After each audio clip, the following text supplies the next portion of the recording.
Hi there, this is Saeed with New Bloom Solutions. Thank you for joining me again. This is like our fourth episode. Super excited.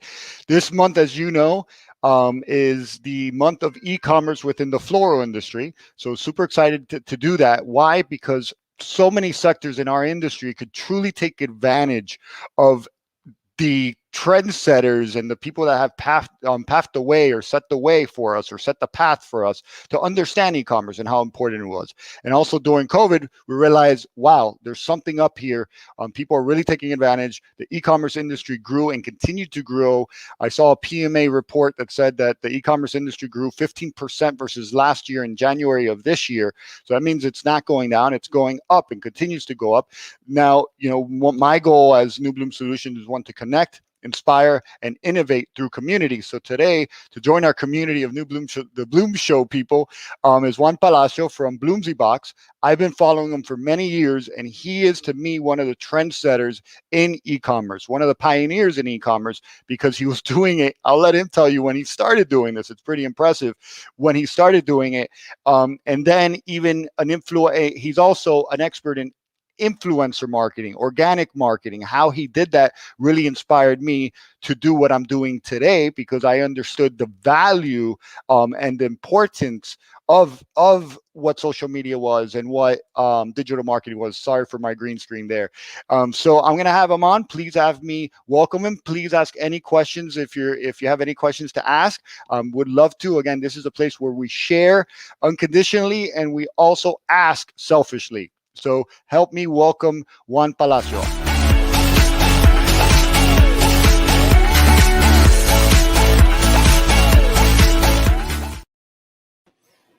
Juan, how are you? Hey Sahid, how are you doing? Very well. Thank you for joining, man. I really appreciate you spending your time. I imagine, with the e-commerce industry going up, you must be busy. But thank you so much for your time. No, thanks. Thank you, and thank you for having me. This is great. Very Appreciate busy, that. yes, not complaining. Good, good. There's no complaints and busy. I've put in the ticker there, Juan Palacio and BloomsyBox. So Juan, tell us, how was your journey into the floral industry, or what's been your journey of the floral industry and then into BloomsyBox? It's a long story. I started 20 years ago. I'm gonna try to make it brief. I started 20 years ago selling flowers door to door to hotels in Miami Beach. It was really hard, and I figured that if I was capable of selling flowers to hotels, why not just do it to flower shops, right? And I back in the day, I would just receive faxes from all these importers in Miami Mhm. with their daily availability. It was the model, right? It was the business model. Yeah. All these companies, all these importers would just get flowers, and they would fax, hundreds of customers their daily availability, and I was one of them. I would get multiple faxes from multiple companies, and I would just call flower shops. Hey, Mhm. I have whatever, red roses, whatever. And one day, I realized that probably it would be just way easier if I have all these products in one place, a website, right? And this is again 2001. It was the beginnings of the e-commerce. And Mhm. I had a friend.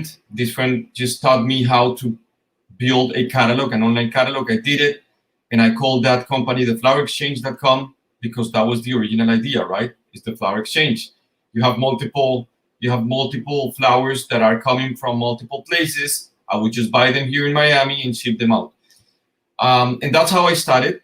It basically, one thing is what you expect your business to be when you don't have the full perspective, and the other is what ended up happening, right? And what ended up happening was, I built this website, and I was expecting flower shops to go and just purchase from me, and that never happened. We ended up having the end consumer, which was very interesting. It was kind of, we stumbled upon that business model kind of by accident, and we ended up having the final customer going to the website and buying flowers for their events and special occasions in bulk. That business evolved, and I kind of taught myself the basic principles of online marketing. So that's how I started the flower industry 20 years ago. And then, just continuing the story and leading to what later became BloomsyBox. Back in 2010, I was basically burned out. I was tired of the intricacies of the business. It was really hard. I had two business partners. We didn't share the same vision. I ended up selling my shares of the company and left the industry. Some people say that you can't truly leave the floral industry, and I think they're right because I'm here now. But I left the industry, and I thought that I was going to be leaving for good, right? I left the industry, and I started working for a company, nothing to do with flowers. They had an amazing portfolio of premium domain names like MiamiHotels.com, ParisHotels.com, LondonHotels.com. Again, nothing to do with flowers. We were just selling hotel nights. It was a pure online marketing operation. We were just acquiring users, massively acquiring users, converting. We started working very closely with Expedia. We ended up being like top 9 affiliate for Expedia in the US, which is very impressive. But I like to say that during those years, I actually graduated, from online marketing because, Expedia and the online travel agencies, it's all about customer acquisition because you're selling the exact same product. How are you going to acquire a user where you cannot make any difference? You cannot add any value to the product. So, it gave me a lot of perspective, right? Okay, these big companies, they spend all this money acquiring users, and how can they balance the customer acquisition and the lifetime value aspect of the whole operation, right? So it was amazing. It was an amazing learning experience for me. Back in 2013, while I was at a conference in New York City, I met these ladies from Birchbox. Birchbox is the cosmetic subscription. They are the pioneers. They actually created an industry, the subscription industry. They did. And that's where and when I learned about subscriptions. I was blown away. Oh, this is amazing, right? You acquire a user, and then you have the consistency, and you have, the repetitive aspect of that business is beautiful. So I started, just working on it. And again, my entrepreneurial spirit started kicking in and saying, you know what, it's time to get back. And I started working on what later became I started working on a business plan that later became the business plan for BloomsyBox. And that was, late 2014, and we launched the website up. I actually will work on a business plan and found an investor and launched the company late 2015. Oh, great! Thank you for that. And the two things I get out of that story is two things. One, the need for e-commerce when you weren't even needing e-commerce, so you looked to figure out a solution to catering to your customers for your product list. So, how important is it for people to have a website, not using it as e-commerce, but using it as a solution or a tool for their customers? I think that it's super important. How important is that aspect of it as well, if I could ask? Look, our industry is so behind on, technology adaptation that, look, even a wholesaler, a typical wholesaler in the middle of Ohio, somewhere, and, by that, I mean a wholesaler that runs their business typically like, receiving flowers and selling them like physically. Yeah. They would just having a website is not just having a business card, like I've heard. Yeah. It's more, how can you enhance your customers' experience through content, like educational content, right? We have so much, we can say so much about the flowers that we sell. Not only videos, but just explaining the, how you grow the flowers, the way you ship them from point A to point B, how to properly take care of the flowers when you are displaying them. If you are a flower shop, because I learned about, back in the day when we were servicing flower shops with the flower exchange, I learned it's a really, really hard business to run. And if you add value to your customers, eventually the cycle is gonna kick in, right? The customers understand that you're adding value, that you care about their business, that you care about their performance, because at the end, if they perform well, they're gonna come back and they're gonna buy from you. And that, Yep. if we're looking at the traditional distribution chain of the floral industry, which is, we can talk about this later, is fading. I think that that structure that was something that worked for many years is no longer going to be there for, like, I want to say in the next 5-10 years. 10 years tops. Yeah, that's really interesting, and let's get back to that for sure. One other thing that I kind of hit on as well was, and I always preach that we need to start learning from other industries, from other countries, from other models, from other styles, just from sales funnel to just so many different things that we could learn.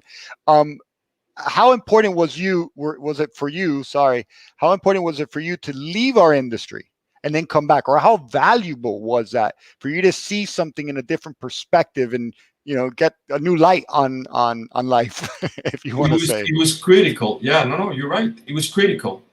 I guess it's actually the main reason why I was able to come back and build BloomsyBox, right? I didn't have the perspective, and I'm not talking about learning specific customer acquisition tactics, which is valid, of course.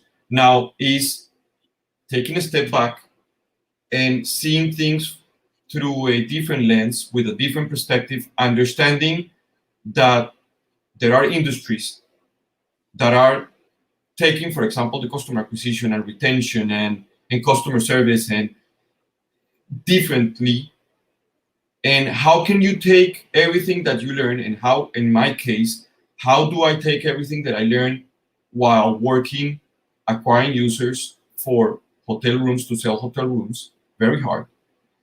And, just take that and adapt those learnings to the flower industry. And how can you actually break the mold, right? Are you going to just continue pursuing the same avenues that everybody else is pursuing, and you're going to basically get the same results? Learning about ways of having the same product and displaying the product in a different way actually taught me a lot. And again, is the only reason why I was able to craft and basically create BloomsyBox. Great. And that to me is a great part of your story, because I see that importance of learning outside. And when I stepped outside, stopped working, and I got more involved in the startup community, I saw so many opportunities for us in the flower industry, and that's why I started this. So let me in one sentence, I guess, what does your company do, just to kind of explain it? Not in one sentence, I give you a couple sentences, but we help our customers find flowers they love. We basically we want to simplify the shopping for fresh flowers with a weekly, bi-weekly, and monthly subscription. It's you have, and this is more than two sentences, you have the replenishment subscription, where diapers.com, you get diapers, that's it. Yeah. Or you have the discovery subscription. And the approach that we have given to our subscription is the discovery. We want our customers to learn and discover new flower varieties that they rarely see either on their local supermarket or at their flower shop. So if we can do that, and also if you add the convenience of receiving flowers on a, again, weekly, bi-weekly, or monthly basis, you have a winning combination. Yeah. So that's your model then. That's the model. It's more of an exploration process, where it's not just waiting for toilet paper. It's really waiting to learn about something new, and to explore something new within the flower world or flower category. Yeah, exactly. We spend a lot of time and resources with the curation aspect of the business again. Yep. And I mean, I don't have anything against a replenishment subscription. It's a beautiful business model, but it has a different connotation, right? If you want to go and try to get customers and change the behavior of customers that are used to going to their local supermarket and buying flowers, and you're going to be basically shipping the same product, you're not adding any value. You might be adding convenience, yes, but not any value. The way we like to pursue, the customer acquisition and the customer retention is by truly sending flowers that are really different, and having a reason for every single stem that we use for our bouquets has a reason. Oh, it's because this flower, the color, the way it opens, the length of the stem, right? We don't take anything lightly, and that actually at the end represents a better experience for our users, and we're actually being true to our vision of being a discovery subscription. Nice, cool. And I also saw that you did some stuff in the past, and I know that you're also getting into branding with Martha Stewart. That's really exciting as well. Yes, we had the privilege of working with Martha Stewart a couple of years ago. We actually had a line of roses with Martha Stewart subscription, of course. It was an amazing experience for us, both personally and as a brand. We use sitting in the same table with Martha Stewart, such an icon. It was amazing, and I think that it helped our brand. It elevated the brand to another level. It opened a lot of doors for us, not only for other collaborations, but again, when you have such a powerful brand knocking on your doors, it means that you are doing something right.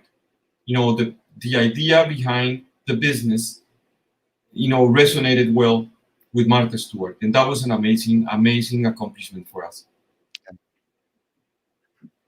And just the term, as you said, collaboration, I could talk so much about that, because I think that that's something of such untapped value. There's so much value that's untapped for us in the flower industry, but we'll get to that one day. Maybe I'll have you on to talk about collaborations, because I love what you did in the beginning of your career with BloomsyBox, was using influencers to collaborate with, which helped you build your business model. But let's get to that at one point. But that's one of my favorite things about your story. But so getting to the questions is, what are 3 things you need to consider, or a distributor, wholesaler, farm, florist needs to consider before stepping into the floral e-commerce world? That's a good question. I would say the first thing you need to consider is you need to understand your niche within e-commerce, right? As soon as you understand your niche, you need to have a clear path on customer acquisition, right? You have online florists like 100 Flowers, like Pro Flowers, that are spending so much money on customer acquisition. They don't care about lifetime value, and this is very simple, but it's powerful. In some cases, acquisition doesn't mean profit, and when you're betting for just massively acquire users for like the occasion buyer, anniversaries, birthdays, you're going to be competing against these monsters like 100 Flowers and Pro Flowers, and you have to be very careful. So first point, understand your KPIs: customer acquisition, lifetime value, and where are you going to focus on, right? Your niche. Second, You need to get ready for seasonality. Okay. If you are already part of the industry and you understand the seasonality, great. But like the industry, summers are very long. You need to have a clear plan on what are you going to offer during the lows of our seasonality, right? The low months are really hard if you're not ready. And Wow. I mean, especially when you're spending money, and this goes back to the previous point, when you're spending money acquiring users and you have, I want to say whatever number, $20 cost per acquisition during your peak holidays, and then you go to $80 cost per acquisition during the summer, you need to have a plan in place, because then it's going to dramatically change your numbers. And then the third thing that someone should consider is customer service. So you need to have a real and well-structured customer service team if you really want to build a relationship with the online customer. We went the outsourced route with BloomsyBox, and we made so many mistakes. Okay. We had a customer service team in South America. Then we moved to Central America. We went to Philippines, and it was terrible because we were trying to save money, just keeping the cost low. Yeah. But basically, that was at the end, it was being more expensive than just having local people, right? So we ended up opening our customer service team office in Louisville, Kentucky. It's of course absolutely more expensive than having it somewhere else, right?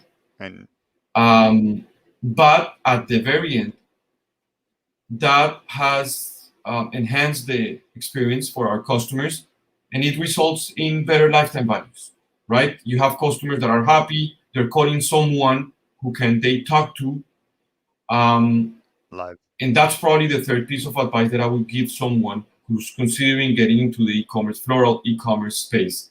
Customer service. It has to be, it's a different relationship. This is not a transaction where you have, you're not selling shoes. You're not selling something else, right? These are flowers. Yeah. Sometimes when they arrive to our customers' hands, they might be dehydrated. You need that interaction. Gotcha. So it's niche. Figure out your niche, your customer acquisition process and cost, and nail that down. And then also, I almost missed one. I know the one you just said. Customer service. Yeah, and then customer service. And thank you so much for sharing. So liberally. You're really sharing so much information that it's amazing, and I see the value in it. So thank you so much. One question I find it pretty important as well is, and I think that some distributors might not drop the ball, but not see the opportunities. How can floral industry distributors and farms support more of the floral e-commerce world? How can we reach out to them? How does that process work? How do you open the doors in that world? Look, large growers and importers that have been doing business, the same type of business for 30 years, 40 years, they need to adapt to the new way of doing business. I still see companies selling flowers out of an inventory here in Miami. Instead of sending faxes like they were in 2001, they're sending emails. And okay, that might be a feasible business, but it's not sustainable. So I think that if the large companies, the large growers, large importers want to get into the e-commerce game, they need to support e-commerce companies like us with logistics, growing new varieties. So yes, they might not be the most productive varieties, and in the long run, they might not be the best from an ROI perspective. But in the long run, if you start growing flowers that are, catered for these type of customers, and if you help your e-commerce customers, meaning companies like BloomsyBox, with logistics, hey, you know what? I have a really good distribution footprint here in the US. Why, I'm going to let you use my facility in Chicago, whatever. You get my point, right? if you as a company open the door to companies like BloomsyBox to use the infrastructure that is still being used for the traditional distribution chain, you're gonna add value, and eventually you're gonna get into the game. And those are the companies that are, at the end, are going to succeed. And that goes back to me saying B2B needs to support B. So that's just one way that you could support another business by not investing in their infrastructure, but by setting yourself up in a position that you can help and being open-minded to how you can help and thinking out of the box. And then Heli Rojas says, hi, greetings from Chile. And Danny Dueso says, great topic, gentlemen. Thank you, Danny. So another question is, and we got 5 minutes, and thank you so much for being so amazing with your questions, with answering. Let me see something here. How important, nope, that I did cover. What is one question? This is usually my final question, but I'm going to play around with this one now. But what is one question you would challenge the floral industry to ask themselves this year after the experience that we've gone through COVID and all? I want to go back to my previous point. How are we going to to allow technology to change the industry? Why haven't we, right? Why is it so hard for the industry to actually accept technology, right? It's technology adaptation has been so slow. Again, when I went to the online travel industry and came back, I noticed it right away. Oh, we're still years behind, right? So that would be the one question that I would ask to, the floral industry. Which is, define that again, I'm sorry? Are you, as an industry, are you going to allow technology to change the industry? I mean, that's one. And the second part would be when are you going to allow technology to change the industry?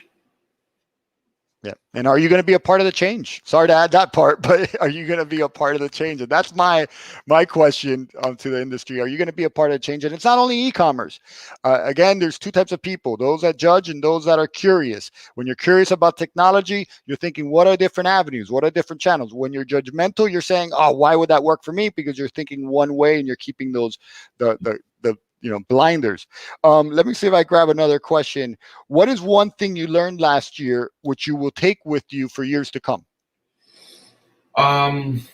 What business agility really means, right? It's, coronavirus provided big lessons in terms of, you have to be agile to adapt and respond quickly to changing events. That's actually the most important learning that I had because of what happened last year, right? We need to adapt and respond quickly to changing events. That's the most important learning. Yeah. It's you and I know a little bit about it. I bet it's the agile business model is how agile can you be to turn and pivot and not be afraid of what's around the corner. So I've also, this is a new question and a final question in the sense that, and I'm hoping I do it right, but I do want to open up this, the purpose of Bloom Show is to innovate, connect, and inspire the floral industry through community.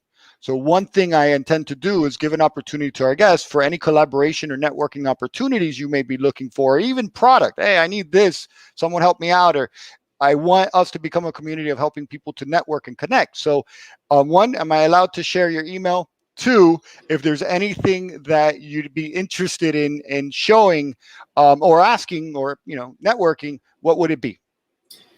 Yeah, absolutely. Go ahead. Feel free to share my email. Thank you. I'm always looking to meet new people within the industry, and great. Yes, I would ask if you have companies, plant growers. We're actually looking to expand, and the plant line of business for us has been growing, but honestly, we don't have as many connections as we do with fresh flowers. Okay. So that would be the one request, if you ask me.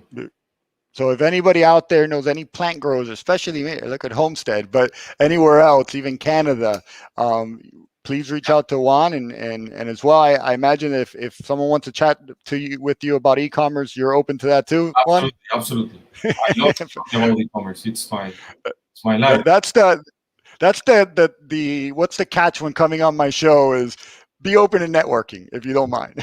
So that's the catch.